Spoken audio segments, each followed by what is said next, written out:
ऐसे हम लोग बैकग्राउंड से हैं कि हाँ, कहते थे लोग कि नहीं होगा तुमसे, ये होगा वो होगा, बहुत था। लेकिन ये था कि मेरे अंदर वो जज्बा था कि हाँ, हम करके दिखाएंगे, और हुआ भी। जो सफल व्यक्ति होता है वह कहीं ना कहीं बहुत सारी समस्याओं से जूझता है, और जो समस्याओं से जूझता है वही आगे बढ़ता है।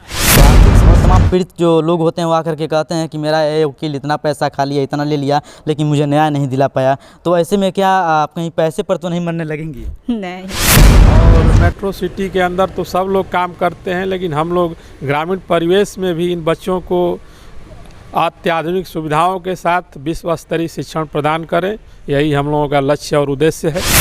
बच्चे जहाँ तक चाहते हैं, जैसे भी चाहते हैं, उनको आगे बढ़ाने की कोशिश करें, क्योंकि मेरे पापा ने कभी मुझे इस चीज़ के लिए मना नहीं किया, हमेशा वो मेरा प्रोत्साहन करते रहे।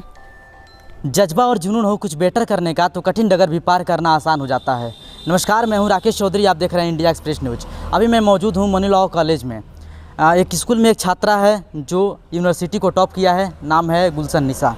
ऐसे कई बच्चे हैं यहाँ पे जो अच्छा रिस्पॉन्स है उन लोगों का। मैं बातचीत थोड़ा सा करने का प्रयास करूँगा, आखिर संघर्ष क्या रही, कहानी क्या रही इन लोगों की, कैसे इन्होंने हौसला कैसे इन लोगों का रहा, और कैसे इन्होंने इतना नंबर पा लिया, और कैसे अपने क्षेत्र का नाम रोशन कर दिया।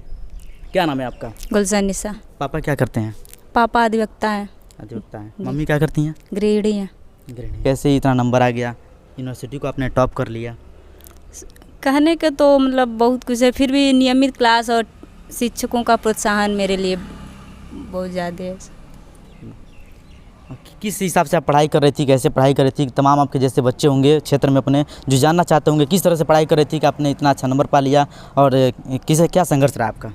मैं किसी भी हालत में क्लासेज नहीं छोड़ती थी, नियमित रेगुलरिटी मेरी बहुत होती, और पेपर टाइम पढ़ाई तो बेसिकली सब कोई करता है, लेकिन पेपर टाइम मेरी पढ़ाई कम से कम 8-9 घंटे तो होती ही थी। सब कुछ छोड़ के बस पढ़ना ही था पेपर टाइम। जब तक सबसे टाइम टेबल आ जाता तब से वही था। कितना नंबर आपने पाया था? 1946 नंबर ऑल ओवर है इस बार। ऐसे आपके जैसे तमाम अपने क्षेत्र में, अपने पूर्वांचल में तमाम बच्चे होंगे जिनके अंदर हौसला होगा, वो जज्बा होगा, वो जुनून होगा कि मैं कुछ कर दिखाऊं। उन बच्चों के लिए क्या कहिएगा? मेहनत पे सब कुछ डिपेंडेड है। मेहनत करेंगे तो सब कुछ मिलेगा, नहीं करेंगे तो कुछ नहीं है।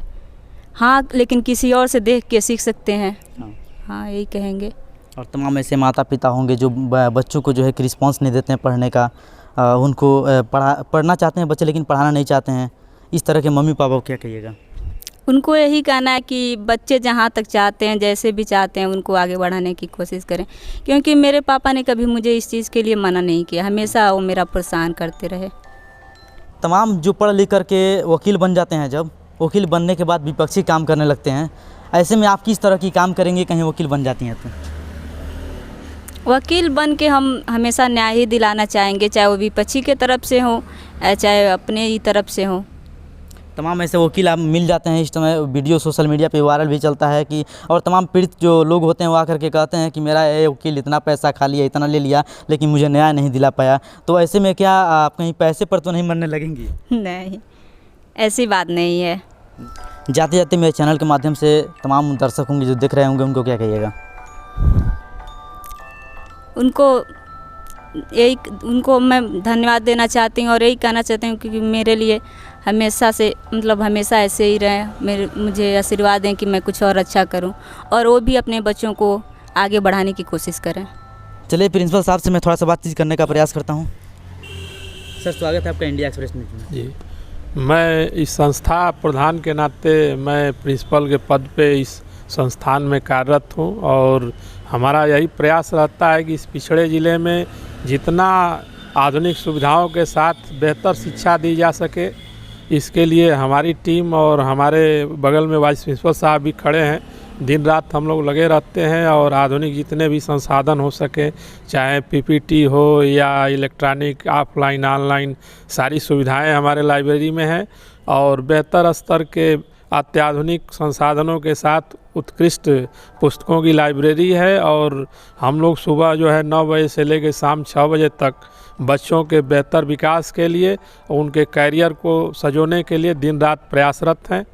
और हमारी संस्था बच्चों के हित में लगातार 4 वर्षों से काम कर रही है, सन 2019 से ही।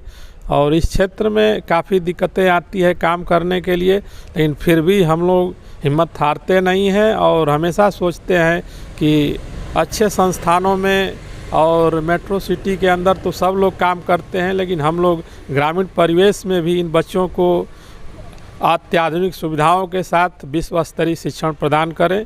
यही हम लोगों का लक्ष्य और उद्देश्य है। पूर्वांचल की बेटी है गुलशन निशा, जो अपने क्षेत्र में काफ़ी नाम रोशन किया है, तो क्या किस तरह से पढ़ाई कराते थे आप लोग, ज़रा इसके बारे में बताइए।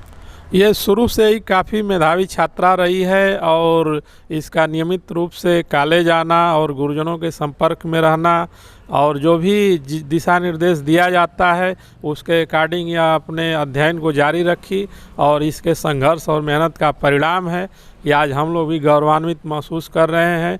और हम लोगों की यह मेधावी छात्रा ने इस पूरे विश्वविद्यालय में इस कॉलेज के भी नाम को रोशन किया है और सर्वप्रथम स्थान पाई है और गोल्ड मेडल के रूप में इसको बहुत जल्द ही विश्वविद्यालय द्वारा भी सम्मानित किया जाएगा। और हम उम्मीद करते हैं कि भविष्य में भी यह बेहतर पदों को धारण करेगी और एज ए जज, एज ए मजिस्ट्रेट या APO लॉ ऑफिसर के रूप में इस क्षेत्र का नाम रोशन करे। यही हमारी शुभकामना है। तमाम ऐसे बच्चे हैं सर जिनकी फैमिली बैकग्राउंड कमज़ोर है, वो माता पिता यही सोचते हैं कि अगर फैमिली बैकग्राउंड में कोई वकील रहता है या उद्योक्ता रहता है तो वो बच्चे निकल जाते हैं, और तमाम लोग ये भी कहते हैं घर में कोई अगर उस लायक नहीं है तो बच्चा सफल नहीं हो पाएगा।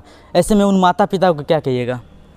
हमारा सभी जो है अभिभावकों को ये विनयपूर्वक संदेश है कि बच्चों को जहाँ तक संभव हो पढ़ाई का अवसर दें।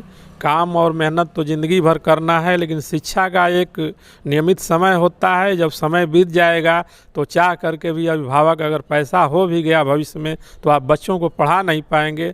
इसलिए हमारी संस्था मेधावी छात्रों के साथ खड़ी है और विधि की शिक्षा के लिए आप लोग आएँ, क्योंकि अगर विधि को नहीं जानेंगे तो आप समाज में जागरूकता नहीं आएगी। और इस पिछड़े ज़िले में तो और भी विधि के ज्ञान की ज़रूरत है, क्योंकि यहाँ लोगों को पता ही नहीं है कि हमारे राइट्स क्या हैं, ड्यूटी क्या है, कब कैसे रहना चाहिए, क्या करना चाहिए, हमारे साथ कौन क्या कर रहा है तो क्या हमारा एटीट्यूड होना चाहिए। तो हमारा सभी अभिभावकों से निवेदन है कि आप लोग ज़्यादा से ज़्यादा जहाँ तक संभव हो आप अपने निजी आवश्यकताओं को कम करते हुए बच्चों की शिक्षा पे ध्यान दें। और संस्था भी आप लोगों के साथ खड़ी है, जहाँ तक संभव होगा हम लोग उच्च स्तरीय शिक्षा प्रदान करने का प्रयास करेंगे। बहुत बहुत धन्यवाद। बगल में एक सर हैं, इनसे मैं थोड़ा बातचीत करने का प्रयास था। सबसे पहले सर अपना इंट्रोडक्शन दे दीजिए। मैं रुद्रेश कुमार मनु लॉ कॉलेज का वाइस प्रिंसिपल के रूप में हूँ यहाँ पे। और बच्ची के लिए क्या कहिएगा दो शब्दों में? बच्ची के लिए हमारा शुभ आशीर्वाद है और यह शुरू से बहुत मेधावी रही है। और सबसे बड़ा इसकी खासियत है कि क्लास एक अकेले भी आती थी तो ज़रूर यही आती थी और लगातार नोट्स बनाई, टीचर लोगों के लगातार संपर्क में रही, उसी का ये परिणाम है कि इतना अच्छा मार्क पाई है। तमाम माता पिता को क्या कहिएगा जो आर्थिक रूप से कमज़ोर होते हैं, कहते हैं कि मेरे बैकग्राउंड में जो है कि मेरे बैकग्राउंड में कोई अगर मेरे परिवार का कोई एक सदस्य अगर कुछ ऊंचे पद पे है तो मेरे घर का कोई सदस्य आएगा, नहीं तो नहीं आ पाएगा, नहीं हम लोग पढ़ा पाएंगे? नहीं, ऐसा कुछ नहीं है। कि देखिए, जो सफल व्यक्ति होता है वह कहीं ना कहीं बहुत सारी समस्याओं से जूझता है और जो समस्याओं से जूझता है वही आगे बढ़ता है। तो आर्थिक समस्या तो है, लेकिन उन्हीं आर्थिक समस्याओं में आप बहुत सारे दृष्टांत देखे होंगे और बड़े बड़े जो आप एग्जाम्पल ले सकते हैं, भीमराव अम्बेडकर का ले सकते हैं, अन्य जो हैं ऐसे ही लाल बहादुर शास्त्री का ले सकते हैं। इन लोगों के सामने आर्थिक समस्याएं थीं, लेकिन ये लोग आगे बढ़े। जो आर्थिक समस्याओं से टूट जाएगा तो वो सफल नहीं होगा। और आर्थिक समस्याओं का एक एडमिशन आप ले लीजिए, स्कॉलरशिप वगैरह की भी व्यवस्था होती है, सरकार की तरफ से अनुदान है, आपका बैंक से लोन ले सकते हैं। तो आप शिक्षा में आर्थिक समस्या बहुत बड़ी बाधा नहीं है। यदि उसके अंदर जज्बा है, परिवार चाहता है तो वो सफल होगा। बगल में एक और छात्रा हैं जो अच्छा रिस्पॉन्स पे हैं, इन्होंने भी अच्छा टॉप किया है, अच्छा नंबर पाया है। चलिए इनसे भी थोड़ा बातचीत करने का प्रयास करते हैं। क्या नाम है, कहाँ के रहने वाली हैं? दीपिका सिंह, हाटा, कुशीनगर, हाटा। कितना नंबर है आपका? नंबर मेरा 1809। क्या संघर्ष रहा? संघर्ष तो ज़्यादा रहा, लेकिन हाँ मैं कड़ी मेहनत के साथ हुआ, अच्छा रहा। जो आपका संघर्ष रहा ज़रा विस्तार से हमें बताने का प्रयास करेंगे? हाँ, संघर्ष मतलब ऐसे हम लोग बैकग्राउंड से हैं कि हाँ कहते थे लोग कि नहीं होगा तुमसे, ये होगा वो होगा, बहुत था। लेकिन ये था कि मेरे अंदर वो जज्बा था कि हाँ हम करके दिखाएंगे, और हुआ भी। पढ़ाई कैसे करती थी आप? क्लास रेगुलर था और नोट्स बनाते थे। फिर टीचर से जो नहीं समझ में क्लास में आता, टीचर से संपर्क करते थे लोग कि सर हम लोग को एक्स्ट्रा पढ़ाना चाहते हैं तो पढ़ा दें। लेकिन यहाँ के टीचर भी बहुत अच्छे हैं, एक्स्ट्रा पढ़ाते हैं लोग। पापा क्या करते हैं? फार्मर है। माता जी? हाउसवाइफ। आपका क्या नाम है? अभिषेक कुमार गुप्ता, कहाँ के रहने वाले हैं? ग्रामो पोस्ट खजूरिया, जिला महाराजगंज के निवासी हूँ। कैसा लगता है स्कूल में पढ़ करके आपको? बहुत अच्छा लगता है। जो देखिए यहाँ मैंने पढ़ा, यहाँ हमें बहुत अच्छा लगा और रेगुलर क्लास किया और नोट्स बनाना, टीचर अच्छे थे और रेगुलर क्लास करने के लिए बताते थे कि रेगुलर क्लास करिए आप लोग। और हम रेगुलर आते थे, कुछ भी घर का काम रहता था छोड़कर चले आते थे पढ़ने के लिए। रेगुलर क्लास करते हैं आप? हाँ, रेगुलर क्लास करते थे।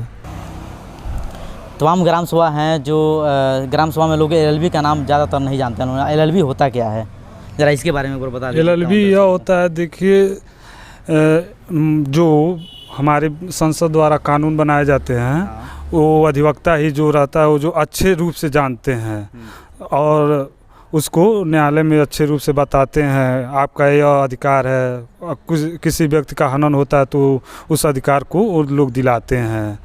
और कोई भी समाज में कुछ अगर गलत होता है तो अधिवक्ता उसको PIL के माध्यम से हाई कोर्ट या उच्चतम न्यायालय में वो दाखिल करते हैं लोग। पढ़ लिख करके आप जब वकील बनेंगे आप किस तरह के काम करेंगे? हमारा अधिकतम प्रयास यही रहेगा कि हम समाज को न्याय दिलाएं।